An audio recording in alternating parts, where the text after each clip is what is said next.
Hi everyone, এটা আমার wait লসের ডে 2। সকালটা স্টার্ট করেছিলাম চিয়া সিডস দিয়ে, তারপর মিউসলি আর ডেটস খেয়েছিলাম। এখানে রেডি হচ্ছিলাম জিম যাওয়ার জন্য, ওয়াচটাও ঠিক করে নিচ্ছিলাম। আজকে ছিল আমার chest day. Basic warm up করে প্রথমে পুশ আপস, দেন বেঞ্চ প্রেস মেরে নিয়েছিলাম 4 সেট করে। তারপর ফ্ল্যাট ডাম্বেল প্রেস করেছিলাম 4 সেট। তারপর করেছিলাম ফ্ল্যাট ডাম্বেল ফ্লাইজ। বেশ কিছুদিন জিম অফ যাওয়ার জন্য বেশ খানিকটা উইক ফিল হচ্ছিল ব্যায়াম করার সময়, কিন্তু এটাকেই ওভারকাম করতে হবে। এরপর যে এক্সারসাইজটা করেছিলাম এটার নাম জানি না, কিন্তু এটা আপার চেস্টের।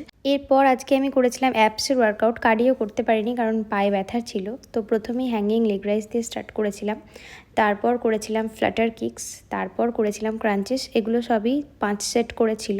এরপর আমি হেডস্ট্যান্ডের প্র্যাকটিস করছিলাম। এখন আমি দেয়ালের সাপোর্টেই করি। এরপর জিম থেকে এসে আমি গোটা মুসুরির ডাল খেয়েছিলাম, যেটা স্ন্যাপ আমার নেওয়া হয়নি। লাঞ্চে খেয়েছিলাম এই প্ল্যাটার, তারপর খেয়েছিলাম পাইনঅ্যাপেল। ইভিনিংয়ে আমি শুধু গ্রিন টি। আর ডিনারে এই সিম্পল